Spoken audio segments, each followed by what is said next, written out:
같이 하나님 말씀 보시겠습니다. 신약성경 골로새서입니다. 신약성경 골로새서 1장 21절부터서입니다. 골로새서 1장 21절부터서 29절까지 교독하겠습니다. 전에 악한 행실로 멀리 떠난 마음으로 원수가 되었던 너희를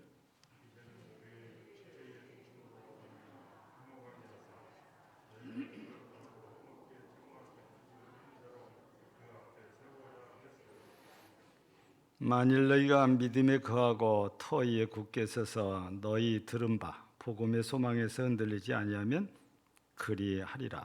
이 복음은 천하 만민에게 전파된 것이요 나 바울은 이 복음 일꾼이 되었노라.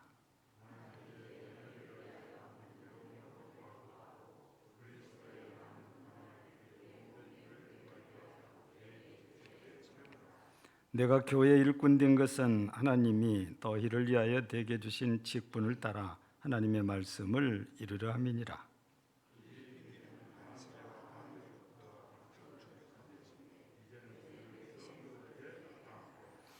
하나님이 그들로 하여금 이 비밀의 영광이 이방인 가운데 얼마나 풍성한지를 알게 하려 하심이라. 이 비밀은 너희 안에 계신 그리스도시니 곧 영광의 소망이니라.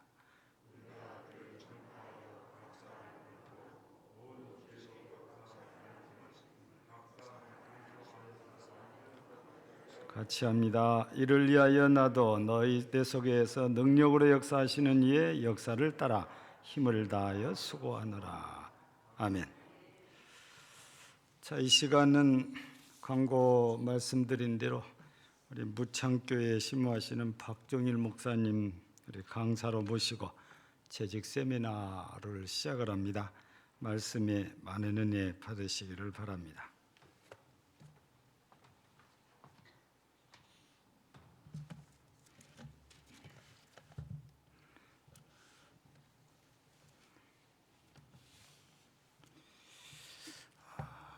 여러분 만나 뵙게 돼서 반갑습니다.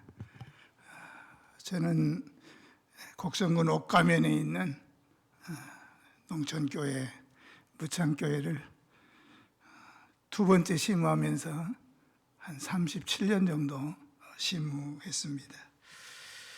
저는 이렇게 재직 세미나를 할 만한 인물도 못 되는데 우리 목사님께서 옛날 신학교 다닐 때 같이 공부했던 적이 있었습니다. 그러나 그동안에 별로 교제도 없으셨는데 어느 날 갑자기 전화하시고 집에로 오셨어요. 그래서 사양할까 하다가 뜻밖의 일이어서 주의 뜻이 있지 않나 싶은 생각이 들어서 왔습니다. 평소에 우리 교회에서는 제가 재직훈련을 해마다 해왔습니다. 노예를 섬기다가 보니까 노예 일로 인해서 교회 헌법을 조금 공부하게 되고 또 우리 광신대학교 신학대학원에서 헌법을 좀 한 몇 년 가르쳤습니다. 그러다 보니까 재직훈련을 하면서 우리 장로님들 또 집사님들 권사님들이 무슨 일을 어떻게 하면서 교회를 섬겨야 될지 이런 것들을 교회 헌법이 정한 것을 제가 좀 알게 돼서 우리 교회 식구들과도 여러 차례 나눴습니다. 다른 부분은 목사님이 저보다 훨씬 더 잘하실 것 같고 그래서 제가 헌법에 근거해서 우리 장로님과 집사님과 또 권사님들이 교회를 어떻게 섬기는 것이 좋을지 이번 주일하고 다음 1월 1일 주일 밤하고 두 번에 걸쳐서 말씀을 드리려고 합니다.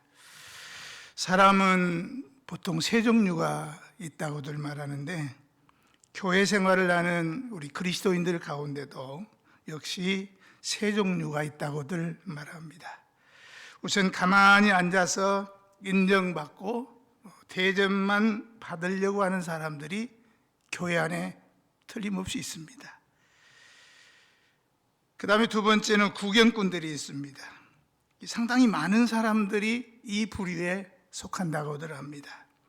그리고 세 번째 부류의 사람들이 있는데, 이 사람들은 팔을 걷어붙이고 하나님의 일에 자신을 기꺼이 내어드리는 그런 일꾼으로서, 이런 사람들은 소수에 불과합니다.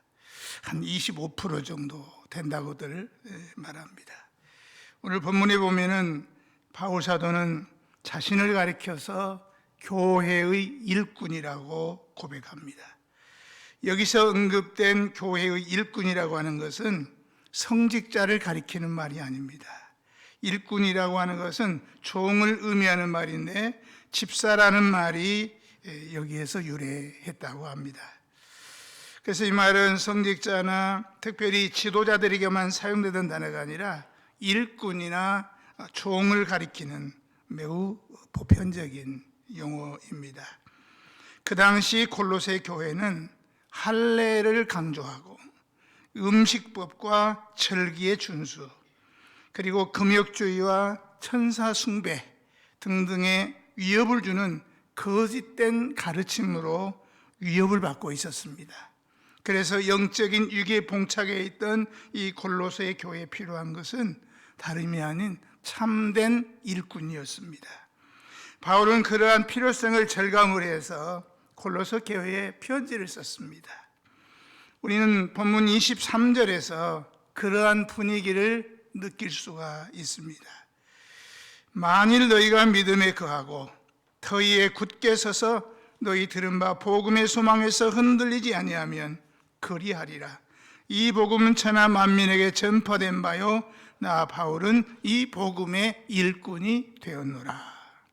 바울은 이 구절에서 특히 굳게 서서, 그 다음에 흔들리지 아니하면, 이 두 개의 말에 무게를 싣고 있는 것 같습니다. 골로새 교회 성도 여러분, 굳게 서야 합니다. 흔들리지 말아야 됩니다. 왜 이런 강조가 필요했겠습니까? 굳게 서 있지 못한 사람들, 흔들리는 사람들이 성도들 가운데 있었기 때문입니다. 하나님이 쓰실 만한 교회의 진정한 일꾼이 되기 위해서 그들이 가져야 될 확신에 대해서 바울 사도는 오늘 본문에서 세 가지 측면으로 이야기를 합니다. 그 첫째는, 화면 좀 띄워보세요. 그 첫째는 복음에 대한 확신이 있어야 됩니다. 바울은 자신을 교회의 일꾼이라고 고백하기에 앞서서 복음의 일꾼이라고 먼저 강조합니다. 그런데 이 순서가 매우 중요합니다. 복음에 대한 확신이 없는 채로 단지 교회에 다닌 지가 오래됐다고 해서 그 이유만으로 어느새 교회의 일꾼이 된 사람일수록 교권주의자가 될 가능성이 큽니다. 교회 직분을 무슨 출세의 자리나 감투로 생각하는 그런 사람이 될 가능성이 높죠. 제가 교회 법을 공부해서 유튜브에도 헌법 강의를 좀 올려놨더니 사방에서 상담 오신다고 전화하시는 분들이 있는데, 전라북도의 어느 교회인데 장로님들이, 먼저 되신 장로님들은 은퇴할 때가 거의 가까워지고, 그래서 새로운 장로님들을 세웠다 그럽니다. 그 교회에서 집사부터 이렇게 봉사하다가 장로가 되신 분도 있고, 다른 교회에서 목사님하고 틀어져 가지고 와서 협동장로로 있다가 장로 취임을 했어요. 근데 그 교회 문제는 뭐였냐면은, 누가 장로님 이름을 쓰는데 제일 앞에 갈 것인가. 그래서 나중에 선배 장로님들이 은퇴하면은 누가 선임 장로가 될 것인가. 이것 때문에 교회가 심각해져 가지고 혼란에 빠졌다고, 법을 공부했으니까 어떻게 하는 것이 좋으냐고 장로님 한 분이 전화를 하셨더라고요. 저는 생전 어머니 뱃속에서부터 제가 교회 다녀가지고 지금까지 70이 다 되도록 목사가 돼서 교회에 살고 있는데, 그런 소리는 들어본 적도 없고, 우리 교회는 그런 일이 없는데, 장로가 선임이 있고 수장로가 있고 꼬리 장로가 있는 겁니까? 똑같은 장로님이고 똑같이 서로 존경하고 존중해야 될 장로님들인데 뭐 이름 주보에 누가 먼저 올라가냐 가지고 지금 시비가 붙었대요. 그런데 그 다른 교회에서 오신 장로님은 이미 장로로 있다고 오신 거 아니에요. 근데 본교회 출신들은 집사에서 이제 장로가 된 거고, 그러니까 먼저 장로 됐던 사람이 이름이 앞에 가야 된다. 그런데 담임 목사님이 생각할 때는 좀 아닌 거예요. 그래서 그 이야기로 심각하게 이렇게 막 옥신각신하다가 또 최근에 또 전화가 다시 왔어요. 그게 잘 안 됐나 봐요. 다른 교회에서 와서 협동장로로 있다가 장로된 분이 나 장로 안 하겠다, 사표를 했다 그래요. 이분들은 제가 볼 때는 장로가 감투인가 봐요.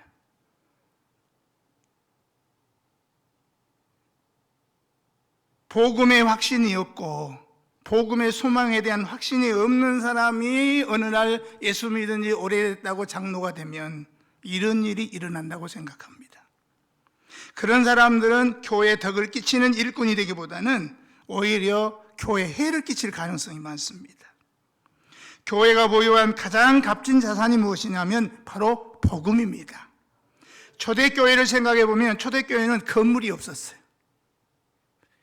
제가 오래전에 여기도 한번 지나가면서 우리 금당 제1교회 예배당을 봤는데 오늘 와보니까 이렇게 아주 훌륭한 예배당을 이렇게 지어 놓으셨는데,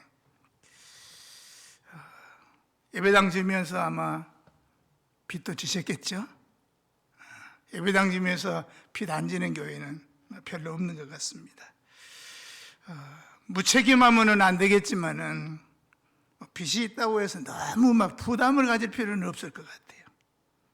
저는 24년 전에 제가 있던 교회에서 곡성읍에 있는 교회로 갔다가 다시 와가지고 97년에 시작해서 98년 그 IMF를 거치면서 예배당을 지었습니다. 저도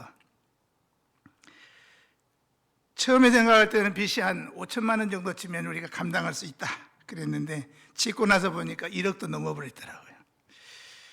그런데다가 갑자기 IMF가 오니까 12월 달 헌금이 절반으로 떨어져 버렸어요.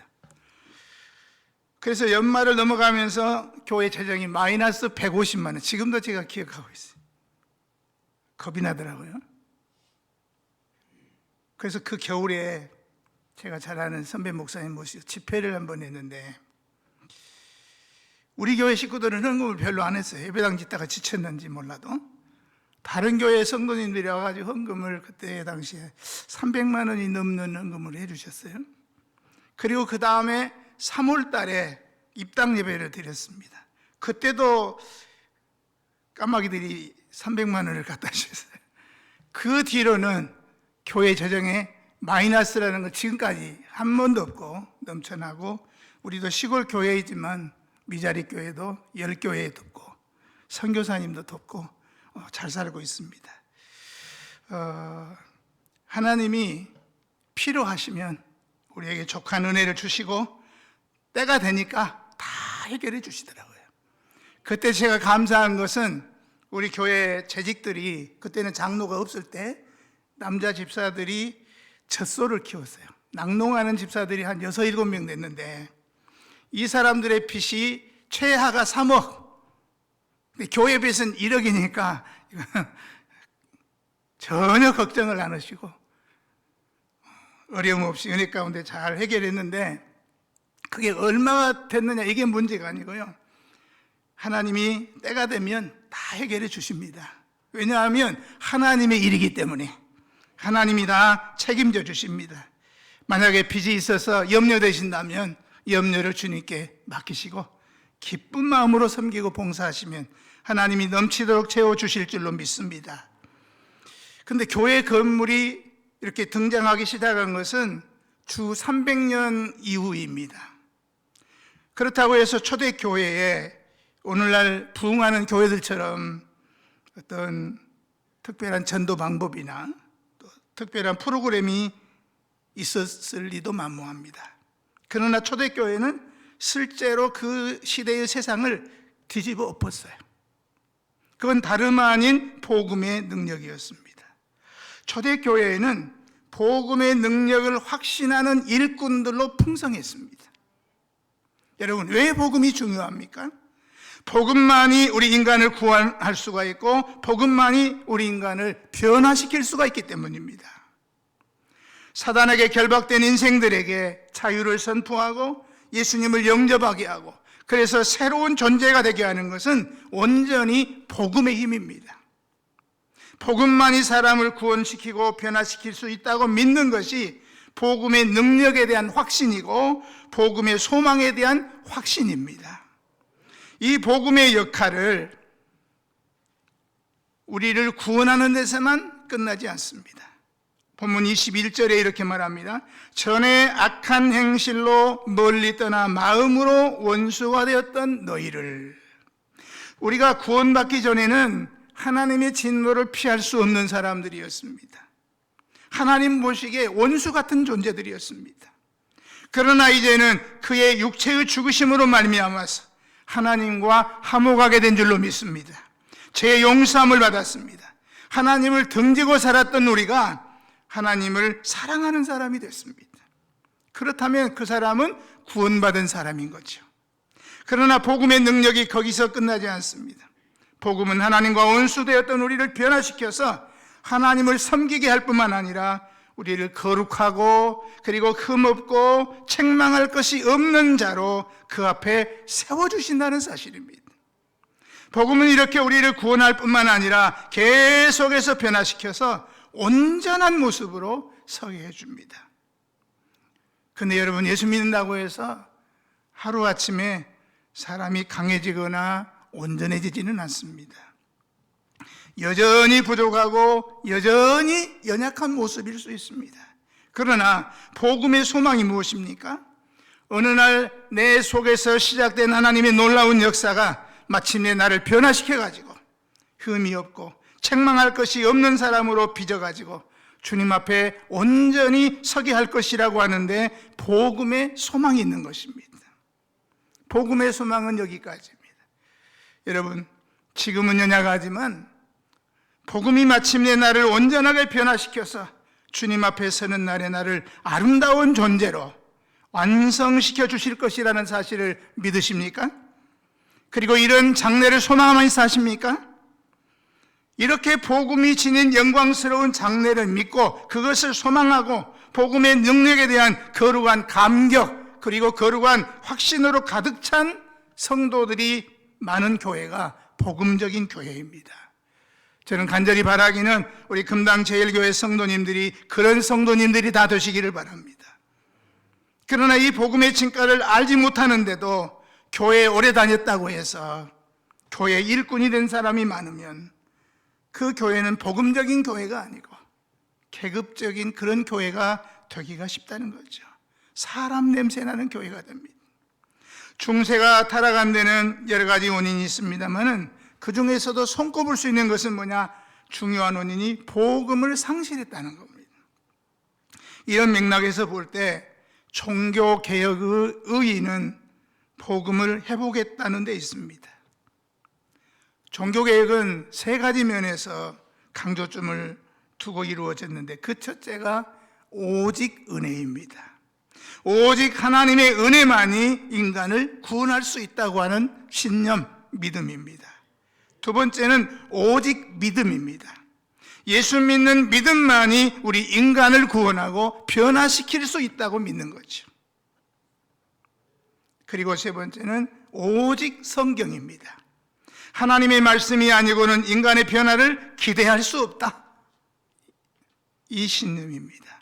이 세 번째, 즉 말씀의 능력이 바로 초대교회가 가졌던 힘입니다. 그리고 종교개혁은 바로 이 복음의 회복을 통해서 교회의 회복을 이루어 놓았습니다. 종교개혁 후에 긴 세월이 지났습니다. 오늘날의 교회는 어떤 자리에 있습니까? 오늘날 교회의 위기를 여러 면에서 진단할 수가 있겠습니다만 가장 중요한 것은 복음의 위기를 맞고 있다는 겁니다. 복음이 약화되었습니다. 이것이 교회의 세속화의 원인이기도 합니다. 복음의 회복을 통해서 개혁이 새롭게 날마다 일어나야 됩니다. 예수님께서 우리를 구원하셨다고 하는 순수한 복음에 초점이 맞추어질 때 교회는 교회 역할을 제대로 감당하는 그런 교회가 될 것입니다. 누가 교회의 참된 일꾼이 될 수 있습니까? 이 복음의 능력을 아는 사람, 이 복음의 소망을 확신하는 사람이 교회의 일꾼으로 바르게 설 수 있습니다. 그 다음에 두 번째는 사역의 목표에 대한 확신이 있어야 된다 하는 겁니다. 우리가 교회 생활을 일정 기간 하다 보면은 자연히 교회 일을 거들게 됩니다. 재직이 되기도 하고 찬양대원이 되기도 하고 여러 가지 모양으로 봉사하기도 합니다. 주일학교 교사도 하고 식당에서도 봉사하고 주차장에서 안내하는 일로 돕기도 합니다. 그런데 교회 일을 할 때 중요한 것은 일의 목표를 제대로 알아야 된다는 겁니다. 오늘날 교회가 무기력해지고 세속화되는 큰 원인은 이 일의 목표, 사역의 목표를 망각하는 데 있다고 생각합니다. 하나님께서 우리를 일꾼으로 세워주신 이유, 목표가 무엇입니까? 25절에 보시면 바울은 그 이유를 이렇게 말합니다. 내가 교회 일꾼 된 것은 하나님이 너희를 위하여 내게 주신 경륜을 따라 하나님의 말씀을 이루려 함이니라. 바울이 일꾼이 된 것은 자신의 개인적인 야망을 이루기 위해서가 아니고 하나님의 말씀을 이루기 위해서, 바꿔 말하면 하나님의 뜻을 이루기 위해서 자기가 복음의 일꾼이 됐다는 겁니다. 그렇다면 말씀을 이룬다는 것이 구체적으로 무슨 의미겠습니까? 하나님의 말씀을 이루려면 먼저 그 말씀이 가르치고 있는 핵심이 뭔가를 알아야 되는 거죠. 26절에 보면 그 핵심을 비밀이라고 하는 말로 표현하고 있습니다. 27절은 그 비밀의 정체를 이렇게 밝힙니다. 하나님이 그들로 하여금 이 비밀의 영광이 이방인 가운데 어떻게 풍성한 것을 알게 하려 하심이라. 이 비밀은 너희 안에 계신 그리스도 신이 곧 영광의 소망이니라. 하나님의 말씀은 그 핵심의 놀라운 비밀을 담고 있는데 그 비밀이 바로 누구라고요? 그리스도입니다. 그러므로 하나님의 일을 하는 것은 하나님의 말씀, 하나님의 뜻을 이루는 것이고 그것은 곧 예수님을 나타내는 것입니다. 여러분이 교회를 섬기면서 중요하게 생각해야 되는 것은 여러분이 섬기는 일을 통해서 그리스도가 나타나야 돼요. 우리 주님이 나타나야 된다는 거죠. 그것이 일꾼된 사람의 목표여야 됩니다. 그 다음에 이어지는 28절에 보면 모든 형태의 기독교 사역이 망라되어 있습니다. 우리가 그를 전파하여 각 사람을 권하고 모든 지혜로 각 사람을 가르치면 각 사람을 그리스도 안에서 완전한 자로 세우려 함이니. 우리 믿는 사람들이 전하는 게 뭡니까? 예수님이잖아요. 우리가 사람들에게 개인적으로 권하는 내용이 뭡니까? 예수 잘 믿자고, 예수님 의지하고 예수님 따르자고 권면하는 거죠. 또 뭘 가르칩니까? 그리스도를 가르칩니다. 소망이신 그리스도, 우리의 생명이신 그리스도, 우리의 구원이신 그리스도를 강조하고 가르칩니다. 이렇게 예수님을 전파하고 예수님을 따르도록 권고하면서 예수님을 가르치는 최종의 목표가 어디에 있느냐? 그리스도 안에서 완전한 자로 세우기 위한 것이다 하는 것입니다. 사람들을 그리스도 안에서 하나님이 기뻐하시는 온전한 자로 세우는 것이 우리 교회 사역의 핵심 내용입니다.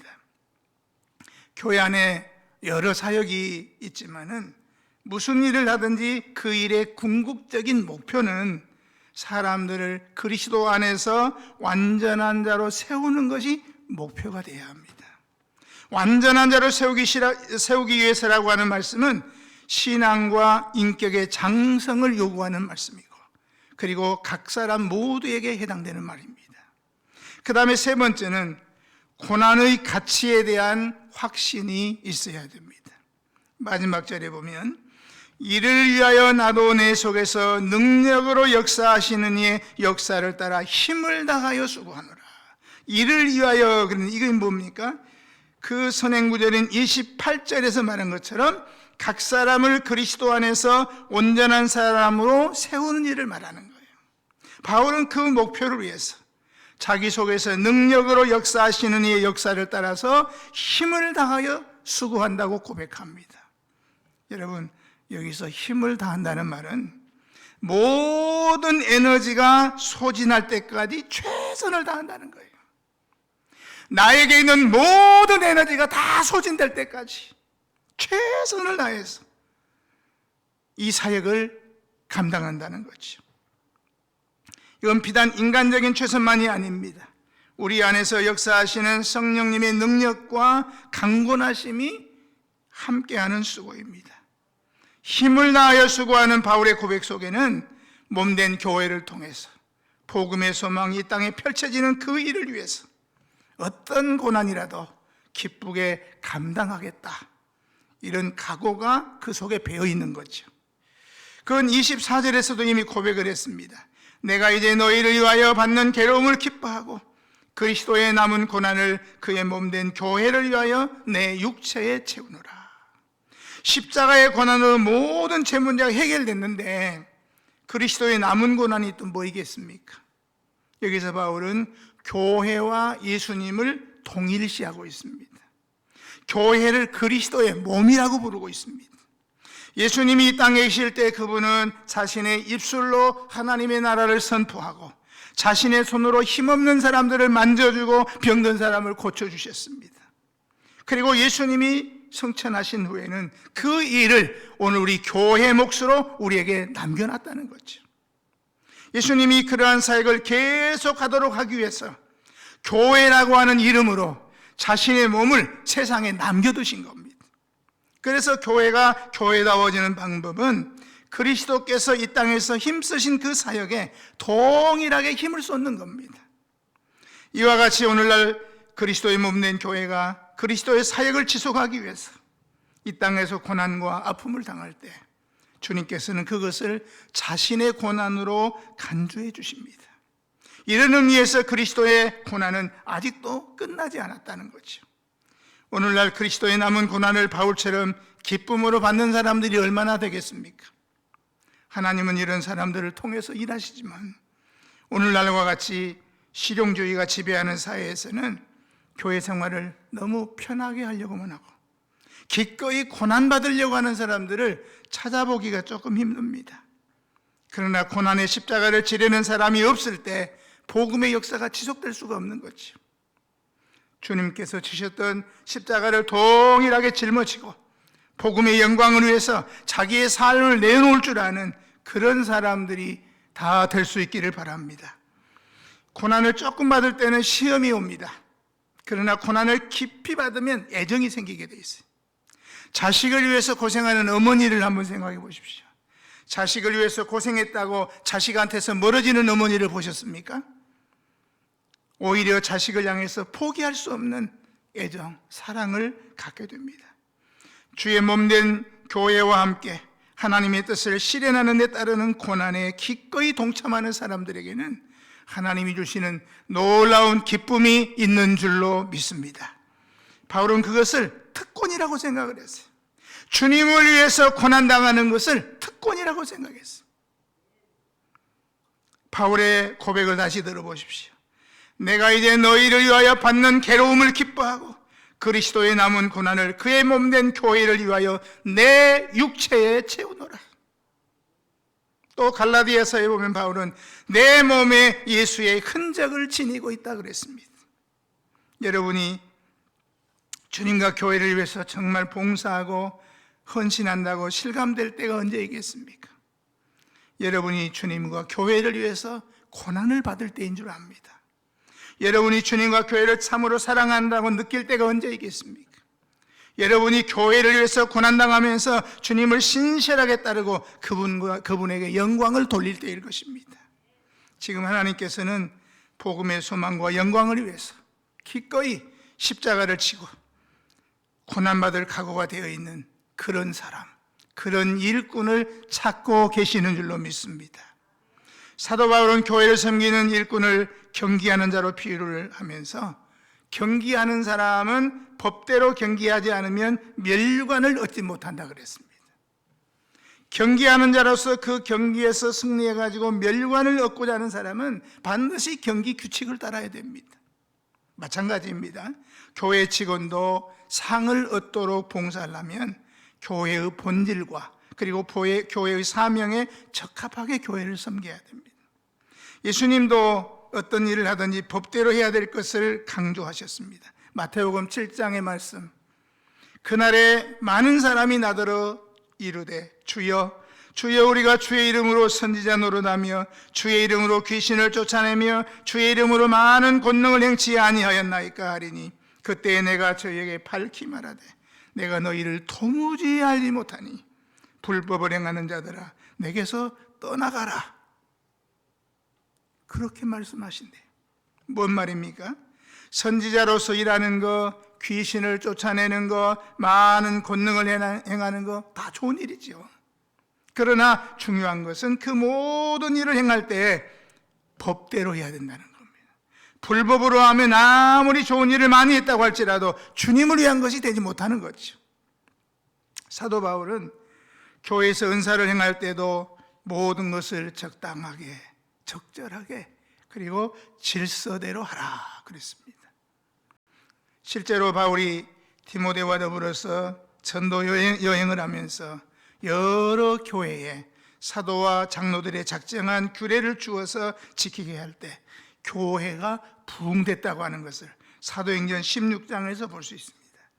오늘날도 직원은 교회를 봉사할 때 하나님이 세우신 법대로 봉사하고 상을 얻도록 봉사하기 위해서는 머리 대신 그리스도에 의해서 이루어진 교회의 본질 그리고 교회의 사명의 뿌리를 두어야 됩니다. 그래서 지금부터는 이제 교회 헌법이 정한 직분자들이 어떻게 섬겨야 될지 말씀을 드려보려고 합니다. 교회의 직분 가운데 목사님을 빼놓고 가장 중요한 직분이 장로님이라고 말할 수 있습니다. 장로님들은 어떻게 교회를 섬겨야 될까? 이 부분을 오늘 저녁에 말씀을 드리려고 합니다. 이스라엘 역사에 있어서 장로들과 유사들은 일반적으로 전쟁에 나가면 지휘관의 역할을 했습니다. 그리고 대소사가 생기면 판관이 되기도 했고 백성들에게 현명한 고문의 역할도 했고 행정에 있어서는 증인의 몫도 감당을 했고 때로는 하나님 앞에 드리는 예배에 제사장과 함께 혹은 보조자로서 역할을 했던 것을 볼 수 있습니다. 구약의 장로는 한마디로 어떤 직제의 한 종류라기보다는 왕이나 제사장이나 선지자들과 같이 기름 부음을 받은 자들은 다르게 그 백성 중에서 존경받는 어른으로 그 백성을 대표할 만한 자격을 갖춘 사람을 의미했습니다. 초대교회에서도 구약시대의 장로 제도를 그대로 받아들여서 자연스럽게 발전시켰고 오늘에 이르고 있다고 생각합니다. 우리는 대한예수교 장로회 합동교단에 속해 있는 교회이죠. 우리 헌법이 정한 장로의 직무는 크게 5가지입니다. 그 첫째는 교회의 신령적 관계를 총괄한다. 넘겨주세요. 7위 장로는 교인의 택함을 받고 교인의 대표자로 목사와 협력하여 행정과 권징을 하며 시교회 혹은 전국 교회의 신령적 관계를 총괄한다. 이게 장로님의 첫 번째 직무입니다. 장로님은 교인의 선택을 받은 교인의 대표자입니다. 교회의 대표자는 누구죠? 교인의 대표는 장로님이고 금당 제1교회 대표자는 누구죠? 박 목사님이죠. 그런데 장로님은 교인의 선택을 받은 교인의 대표자로서 교인의 대변자이고 혹은 대리자이기도 합니다. 그렇기 때문에 장로는 항상 교인들의 의사를 살펴가지고 공정한 대변자가 되어야 됩니다. 정당한 대리자의 구실을 해야 됩니다. 그런데 꼭 기억하셔야 될 것이 있습니다. 아무리 교인들의 의사라고 해도 불신앙적이거나 불법이거나 부덕스럽고 부적당한 그런 것에 대표자가 되고 대변자가 되고 대리자가 돼서는 안 된다는 사실입니다. 출애굽기 32장에 보면 백성들의 강청에 못 이겨 가지고 장로들이 금송아지를 만들었어요. 그래서 하나님의 진노와 하나님의 악마를 스스로 불러들이게 했던 아론의 이 실수를 늘 재음미하면서 정당한 일에만 교인의 대표자가 되어야 됩니다. 교회의 모든 직무의 중심은 말씀 증거의 직무에 있습니다. 교회의 모든 직무가 말씀 증거의 직무로 기결이 되는 이상 치리하는 직무가 됐던 봉사하는 직무가 됐던 모두가 다 말씀 증거의 직무를 전담 수행하는 목사님하고 협력해야 된다는 사실이 명백한 것이죠. 그러므로 장로님이 무슨 일을 하든지 단독으로 막 일을 처리하려고 하면 안 됩니다. 이런 일들은 수없이 많이 듣습니다. 목사를 주체로 하고 장로가 협동체가 돼야 됩니다. 그런데 반대로 장로가 주체로 되고 목사는 협동체로 삼고 일한다. 이것은 불법이라는 것을 기억해야 됩니다. 제가 곡성에 산 지가 42년이 됩니다. 담양하고 곡성하고 같은 시찰이거든요. 담양 쪽에 어느 교회에 이제 제 선배 목사님이 계시다가 은퇴하고 제가 그때 당회장이 돼서 후임 목사를 청빙을 했습니다. 우리 노예 어려운 문제로 인해서 그 목사님이 얼마 안 있다가 갑자기 저 강진 어느 교회로 가셨어요. 가보니까 예배당도 우리 금당 제1교회 못지않게 멋지게 잘 지었더라고요. 그런데 목사님이 이제 딱 그 부임을 해가지고 첫 주일날 예배인도 하러 이제 강단에 올라가는데 장로님이 탁 막아서더래요. 왜 가운을 안 입고 강단에 올랐으냐? 박 목사님은 주일마다 가운 입으시나요? 저는 안 입습니다. 성찬식 할 때만 입다가 오늘 우리 성찬식 했는데 오늘은 그냥 가운 안 입고 했습니다. 첫 부임해가지고 첫 강단에 올라가는데 장로가 탁 막아서더니 가운을 안 입고 강단에 어떻게 올라가냐? 맞는 겁니까? 틀린 겁니까? 맞습니까? 맞으면 한번 손들어 보시죠. 그러더니 그 뒤에 이제 이렇게 들어보니까 그 교회는 주님이 두 분 계셔. 한 분은 저 위에 계시고 한 분은 그 교회에 계시고. 그래서 견디다 못해서 그분이 또 다른 곳으로 또 저희들이 신경 써서 옮겨드린 적이 있는데, 교회는요 목사를 주체로 하고 장로님이 협력해서 복음의 사역을 이루어가야 되는 것입니다. 이건 어디까지나 일에 임하는 자세를 두고 하는 말입니다. 당회가 모이면 목사님하고 장로님이 똑같은 당회원이에요. 그러나 또 중요한 거 있어요. 당회가 모이는데 장로님이 100명이 모여도 목사님이 없으면 당회 성수가 안 돼요. 회의를 못하는 겁니다. 그만큼 목사님의 위치가 중요하다는 거죠. 이상과 같이 목사와 협동해서 해야 할 일은 뭐냐? 행정과 권징을 관리하고 그리고 지교회 혹은 전국교회의 신령적 관계를 총괄합니다. 그러니까 장로님이 목사님하고 협력해서 교회 모든 행정을 하고, 권징은 죄를 범한 사람이 있을 때 재판에서 벌을 주는 것을 권징이라고 그럽니다. 그것을 당회에서 하는 거예요. 목사님과 장로님이 하는 겁니다. 그리고 전국 교회를 총괄한다는 말은 노예 총대가 돼서 가시고, 노예에서 총회의 총대가 되면 총회 일도 할 수 있다는 그런 이야기입니다.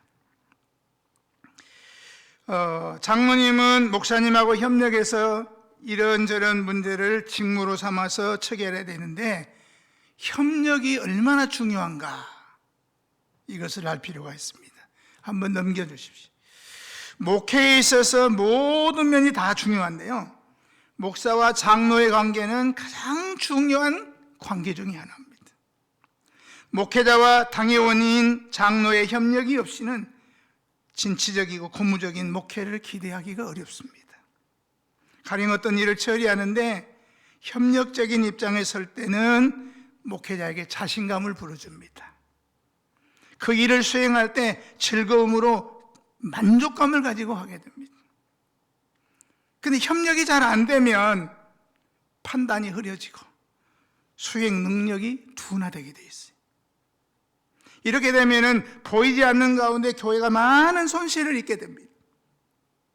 그래서 장로님들은 철저하게 목사님의 협력자라고 하는 것을 명심해야 됩니다.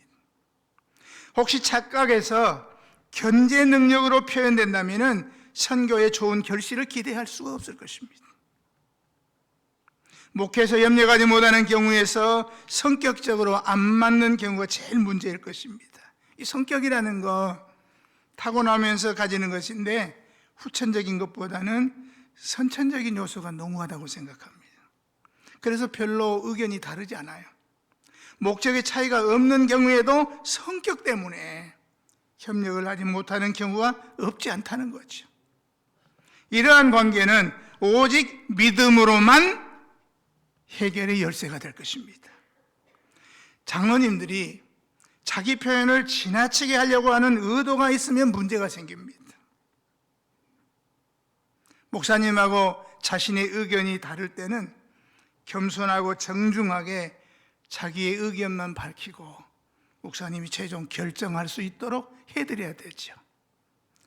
제가 목사 된 지가 한 40년이 다 돼가니까 노회에서 고시부를 여러 번 해봤습니다. 장로고시를 치를 때 시험도 치지만 면접이라는 것을 합니다. 면접을 때 저는 꼭 이걸 물어봐요. 왜 물어보냐면 제가 속해 있는 시찰에 우리 시찰에서 제일 큰 교회인데 그 교회 목사님과 장로님과의 관계를 보면 목사님은 우리 광주 지역에서 다 존경받는 성자 목사님이세요. 그런데 그 교회 장로님들이 이제 장로 고시를 볼 때 제가 면접을 했는데 그 교회 사정을 알기 때문에 물어봤어요. 어떤 일을 결정할 때 목사님의 생각하고 당신 생각하고 다르면 당신은 어떻게 하랍니까?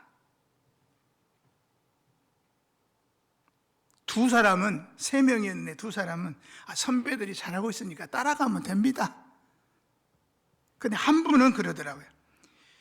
결국에는 목사님 허잔대로 하려면서 목사님 힘만 쫙 빼버린다는 거예요. 그래서 제가 누구를 점수를 많이 줬겠습니까? 두말할 필요가 없잖아요. 의견이 다르면 겸손하게 자기 생각만 말씀하시면 돼요. 그리고 목사님이 깊이 생각하고 기도하고 결정하면 된다고 생각합니다. 이걸 적극적으로 표현하면은 목회자의 영역을 지나치게 깊이 관여하게 되고 그래서 실질적으로 협력 관계가 금이 가버려요. 협력이 안 되는 경우에는 자기 표현에 너무 힘쓰거나 혹은 이해 문제가 개입되거나 편견적인 견해가 개재되면은 위험스러운 상태까지 갈 수도 있습니다. 그러다 보면 목회의 본질적인 것보다 인간성 관계에서 벗어나지 못하는 정말 교회가 저속한 어떤 단체로 전락돼 버리고 마는 거죠. 눈으로 볼 수 없는 이해 문제라든지 엇갈린 감정이 잠재해 있다든지 자기 의견을 기어이 관찰하려고 한다든지 어떤 교회는 그 후임 목사님을 청빙하는데 장로님들이 다 한 분씩 추천을 했어요. 김 장로님도 추천하고 박 장로도 추천하고 다 추천을 했어요. 그래가지고 이분들은 이제 어떤 분을 모실까 의논을 하는데 기어이 자기가 추천한 분만 하겠다고 고집을 부려가지고 어려움을 겪는 교회도 봤습니다. 말하자면 자기 의견만을 기어코 관철시키려고 하는 그런 생각을 버려야 된다는 거죠. 인간관계의 편견도 버려야 됩니다. 이런 것이 만약에 보이지 않지만은 쫙 계속해서 밑에서 작용한다면 당회원으로서의 본연의 사명의 궤도에서 점점점 벗어나게 되는 거죠. 후임을 모신다고 하는 그런 형편이라면 어떤 분이 우리 교회의 가장 적임자일까를 먼저 생각해야 되지 않겠습니까? 내가 추천했던 다른 분이 추천했던 그건 따지지 말아야 돼요. 그런데 자기 의견을 기어코 관철시키려고 하다 보면 어려움이 생기죠. 그래서 어려움을 겪는 교회들을 종종 봅니다. 그래서 우리가 굳게 다짐해야 되는 것은 뭐냐? 장로의 본질적인 사명에 대한 철저한 신앙의 다짐이 없으면 이런 부분에 상당히 유혹이 있다는 거죠. 내가 장로인데, 내가 장로된 지가 얼마인데, 내가 이 교회 선임 장로인데, 막 이런 생각을 하게 되면 문제가 심각해질 수 있습니다. 그 다음에 두 번째, 협력하는 직무입니다. 넘겨주세요. 장로님들이 목사님을 협력해서 처리하는 행정이 어떤 것들이냐면, 우리 성도들의 신앙과 행위를 잘 살펴봐야 돼요. 그래서 학습 문답도 하고, 또 세례를 받게 하고, 또 입교할 사람을 문답을 하고, 세례식하고 성찬식을 관장하는 일이 장로님이 목사님을 협력해서 하는 일입니다. 그 다음에 또 하나는 교인의 이명증서를 접수하고 발급하는 겁니다. 요즘에 이명증서 가지고 다른 교회로 가는 교인들을 거의 찾아볼 수 없어요. 뭔가 대단히 잘못된 거죠. 제가 옥가에서 살다가 은퇴하고 제 고향으로 저는 가려고 그러는데, 고향으로 가려면은 뭘 해야 됩니까? 주민등록 옮겨야 되잖아요. 사는 동네로. 만약에 금당 제일교회를 출석하던 교인이 옥과로 이사를 와가지고 무창교회에 나오시려면 금당 제일교회 당회장이 발급하는 이명증서를 가지고 와야 돼요. 그걸 발급하고 접수도 하는 것이 당회가 할 일입니다. 그 다음에 세 번째는, 당회는 예배를 주관하고 소속 기관 단체를 감독하고 실령적 유익을 도모하는 것이 장로님들이 하는 일이에요. 그 다음에 당회는 장로나 집사, 권사를 임직하는 일을 합니다. 그리고 당회는 각종 헌금을 수집할 방안을 협의해서 실시하게 합니다. 헌금 이야기가 나왔으니까 좀 잠깐 쉬어가겠습니다. 하루에 매상고가 100만 원을 올리는 그런 장로님이 있었대요. 중소도시에서, 순천 같은 도시인지도 모르겠어요. 도매상을 하는 장로님인데, 그 장로님이 속해 있는 교회에서 헌금을 할 때는 언제나 그 장로님이 얼마를 하든지 그 액수가 다른 성도들의 헌금의 표준이 된다고 그럽니다. 도매상 주인인 이 장로님은 수입액에 비해서 11조가 아니고 101조 정도 했다고 그럽니다. 그래서 평신도들은 아이고, 아무개 장로님이 저 정도면 나는 뭐 이 정도면 충분하다, 이렇게 헌금하는 것이 그 교회 관례처럼 됐대요. 장로님들은요, 그 교회 성도들의 신앙의 사표가 돼야 됩니다. 그러다 보니까 그 교회는 항상 결산하면 많이 났어야 돼.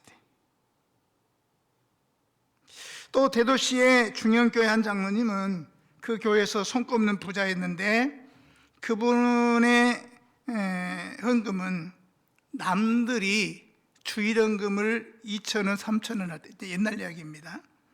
300원을 하셨대. 근데 해마다 100원씩 증액을 해요. 그래가 700원까지 갔다가 다시 300원으로 내려온대. 실제로 있었던 일을 말씀드리는 겁니다. 그래서 300원으로 다시 내려왔다가 다시 시작해서 올라간대. 절기헌금을 하거나 특별헌금을 할 때는 묘한 구실을 붙여가지고 자리를 피한답니다. 정상적인 교인들은 이번 추수감사주일날 내가 참석 못했으면 다음 주일이라도 하잖아요. 그 상식인데, 그 다음 시간이나 주일에는 반드시 참여하는 것이 상식인데, 이 장로님은 그날 피하면 끝. 이런 비신앙적인 헌금 태도는 젊은 재직들한테 신랄한 비판의 대상이 되어왔고, 많은 성도들이 거침돌이 됐다고 그럽니다. 이 장로의 비신앙적인 행동은 여기에 그치지 않았습니다. 한술 더 떠가지고 자기 자녀들이 헌금을 많이 할까 봐서, 자녀들하고 같이 섬겼나 봐요. 헌금을 많이 할까 봐서 안달이 나가지고 자기 뜻을 거스리고 건축헌금이나 특별헌금을 많이 하면 못마땅해가지고 막 남들이 보는 데서도 막 욕을 퍼붓었다는 거예요. 그리고 어떤 경우에 교회가 특별헌금을 하는데 초신자 한 분이 몰라가지고 장로님한테 물어봤대요. 제가 얼마 정도 헌금을 하고 싶은데 어떠냐고 의견을 물었더니 그러면 장로님이 뭐라고 하겠습니까? 참 잘 생각했다고, 고맙다고 그래야 되는데 장로님이 깜짝 놀라면서 헌금이라는 것은 그렇게 많이 하는 게 아니고 적당히 하는 거다. 그래서 처음에 결심했던 액수의 3분의 1만 했대요. 근데 그 3분의 1이 결코 작은 액수가 아니었답니다. 여러분, 이 정도라 그러면은 자기도 안 들어가고 남도 못 들어가게 하는 천국 문 앞에 방해꾼 아니겠습니까? 그런데 반대로 이런 귀한 장로님들도 있어요. 어떤 장로님은 월급이 은행 지로로 들어가니까, 저도 생활비가 농협에서 자동이체에서 들어오거든요. 그러니까 하나님께 제일 먼저 드려야지 세금부터 먼저 내는 거 어딨냐. 그래가지고 이분은 그 11조도 지로로 이제 보내는데, 지로 1번이 교회로 들어가고 2번이 세금으로 들어가게 했다는 거죠. 철저한 분이죠. 또 다른 장로님은 회사에서 월급을 받으면 집안 식구들을 전부 방 안에 삥 둘러 모은답니다. 그리고는 하나님께 기도합니다. 하나님 감사합니다.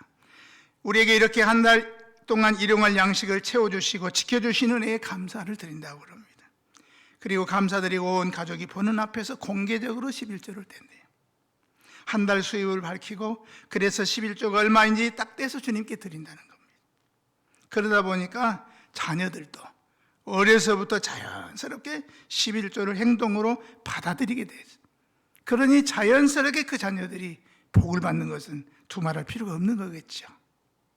그 다음에 당회는, 장로님들은 노예에 파송할 장로 총대를 선정하고 교회 상황을 보고하고 또 노예에 청혼할 건이 있으면 청혼도 하고 그런 일을 하는 겁니다. 그 다음에 당회는 교회 안에 범죄자가 있을 수 있잖아요. 그런 사람을 소환해서 신문도 하고 증인의 증언을 청취하기도 하고 범죄의 증거가 명백하면 권증을 합니다. 교회 법에는 벌이 6가지가 있어요. 권계가 가장 가벼운 벌입니다. 권계, 견책, 그 다음에 정직, 면직, 수찬정지, 제명출교. 제명출교는 가장 큰 벌인데 너는 교회에서 나가라. 교회에서 쫓아내는 벌이죠.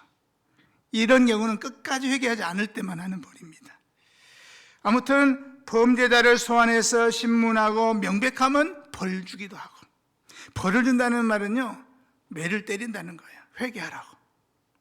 그 다음에 당에는 교회의 토지나 가옥이나 부동산을 관리합니다.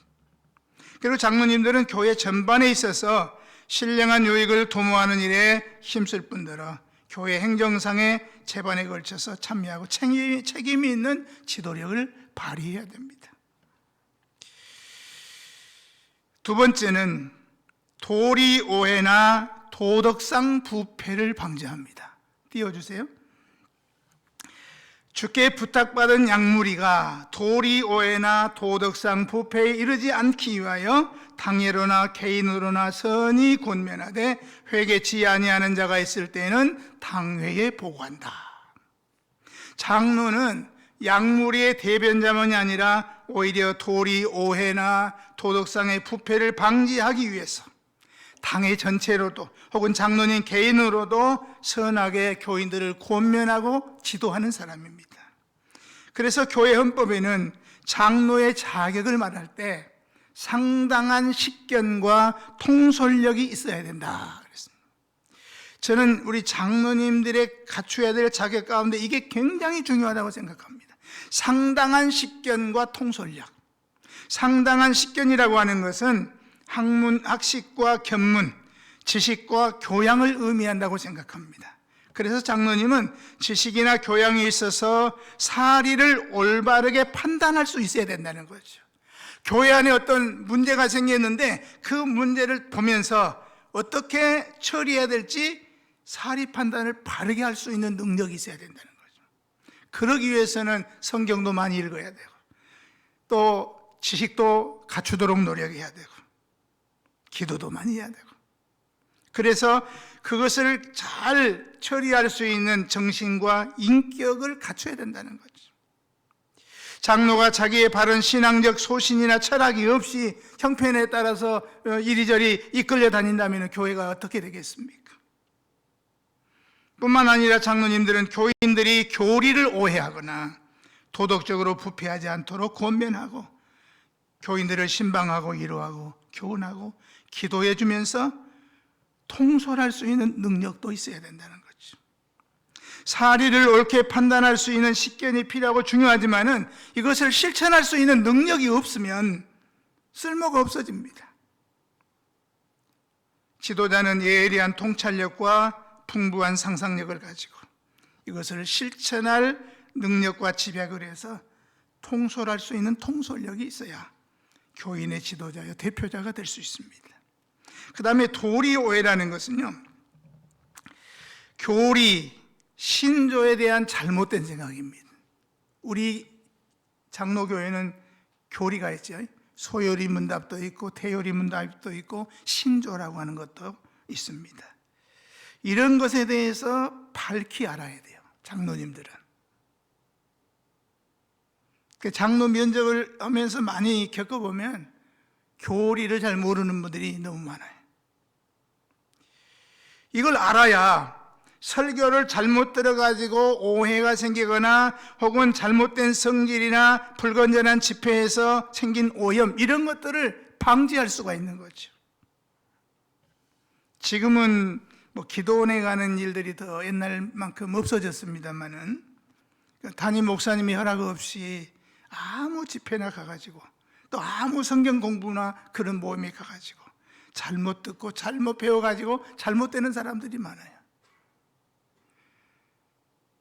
어제 저녁 때 우리 동네에 이제 이사 온 지 얼마 안 된 가정인데 좀 가정이 좀 복잡한 가정이더라고요.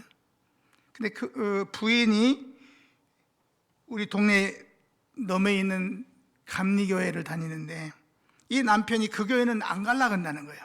그래서 가까운 무창교회로 가도 간다 그러는 거예요. 그래서 이제 한번 가봤는데요, 이분이 가정이 깨졌어요.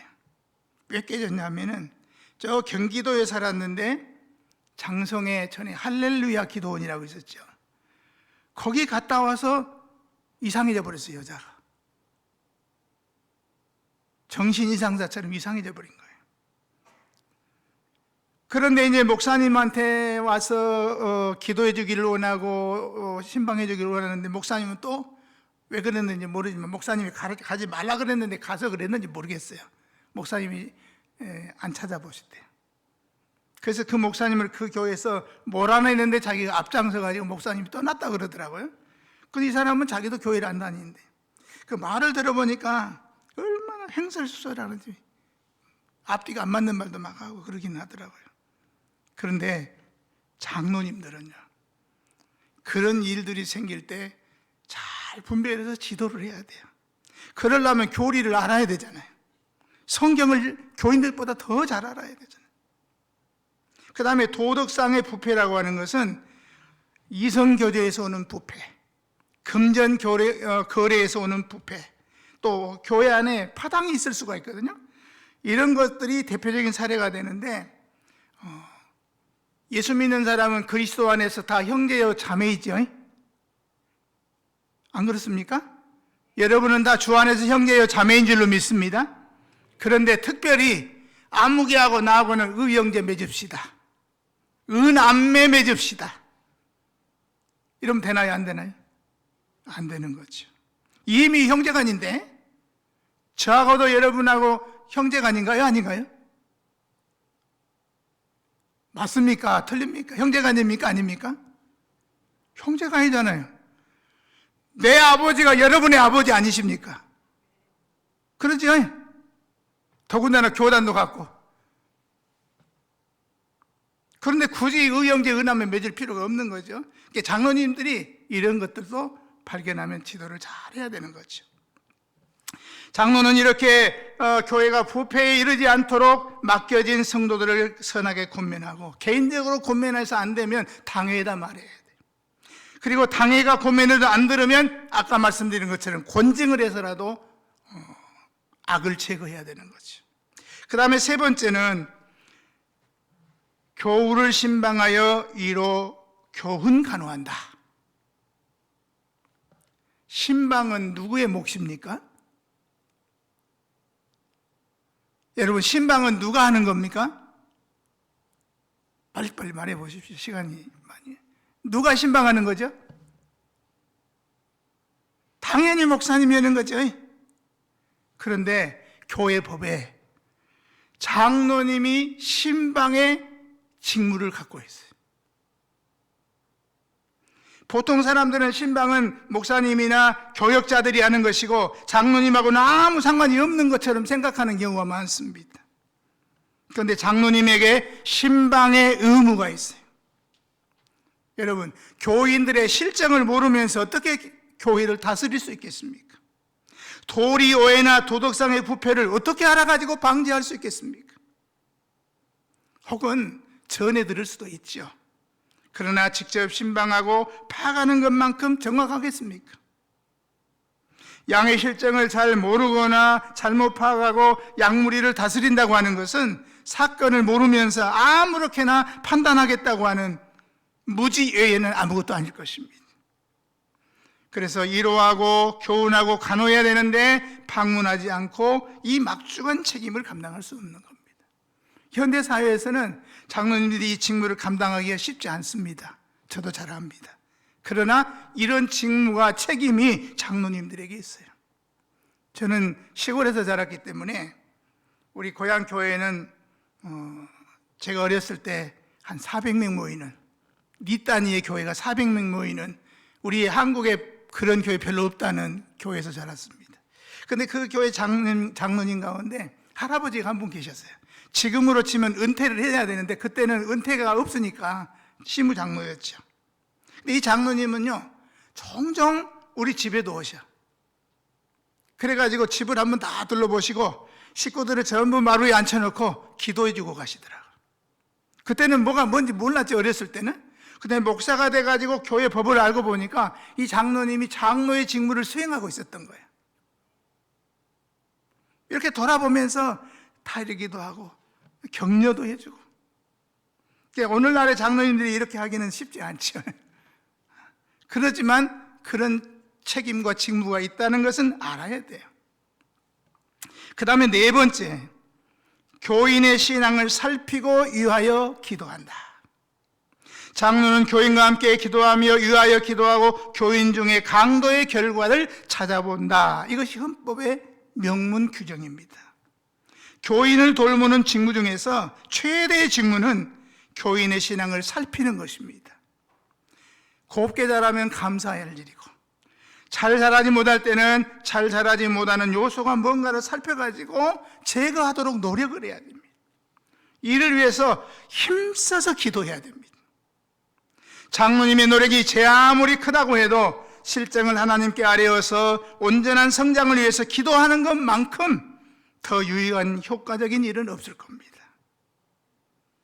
제가 노예를 섬기다 보니까 교회 문제들로 인해서 어려움을 겪을 때 책임 맡고 일해 본 적이 있습니다. 그런데 큰 교회 장로님들이 문제점을 저는 하나 발견했습니다. 그 교회가 그렇게 큰 문제로 엄청난 시련의 소용돌이에 빠졌는데 장로님들이 새벽 기도를 안 한대. 우리 금당제일교회 장로님들은 새벽 기도 잘 하시죠? 새벽 기도를 안 한다고 그래서 내가 큰 소리를 막 쳤습니다. 장로가 돼가지고 새벽 기도도 안 하면서 무슨 놈의 장로냐고 막 큰 소리를 쳤는데, 교회가 어려움을 겪어가지고 세계 4개로 갈라졌어. 교회 이름 말하면 여러분 다 아시는 교회이기 때문에 제가 말씀을 못 드립니다. 어떤 경우에는 설교가 어려워가지고 소화를 못하든지, 또 하나님의 말씀을 사람의 말로 잘못 받아가지고 이 성도들의 신앙이 상처를 받거나 혹은 잘못 성장하는 요인이 될 수도 있습니다. 그런데 장로님들이 강도의 결과를 찾아보게 하는 것은 더 좋은 강도의 효과를 계도하기 위한 신령한 직무입니다. 그러나 장로님들이 성도들을 잘 살펴서 오늘 받은 하나님의 말씀을 성도들이 잘 이해하고 깨닫고 믿음으로 살려고 노력하는 걸 잘 살펴야 됐잖아요. 그러면서 목사님에게 자료를 제공할 수도 있을 겁니다. 효과적인 설교를 위해서. 자료는 제공할 수 있는데 결코 목사님의 설교를 비난하거나 비방하라는 것은 절대로 아닙니다. 그리고 내가 이런 자료를 드렸는데, 기뜸에 드렸는데 왜 참고하지 않고 무시하냐? 그렇게 만약에 주장한다면 이건 분수 밖의 일입니다.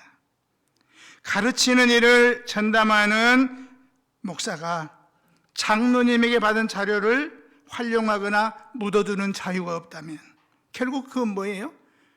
장로님의 지시에 따라서 설교도 하라는 것이 되잖아요. 그러니 참고가 되도록 자료는 제공할 수 있지만 그걸 활용하거나 하지 않는 것은 목사님의 자유고, 그 목사님의 그 목회 방침에 따라서 해야 되는 거다, 그거죠. 마지막 5번째는 특별히 신방할 자를 목사에게 보고한다 그랬습니다. 병환자와 슬픔을 당한 자와 회개하는 자와 특별히 구조받아야 할 자가 있을 때는 목사에게 보고한다. 이게 헌법의 명문 규정입니다. 장로님의 신방은 어떤 의미에서 목회자적인 신방의 예비적 단계의 신방이라고 생각하면 됩니다. 은혜 중에 잘 성장하면 특별히 목사님에게 알리지 않아도 될 겁니다. 그러나 반드시 목사님이 알아서 특별히 목회적으로 배려를 하고 신방을 해야 될 그런 경우는 장로님의 신방으로만 끝날 수가 없는 거죠.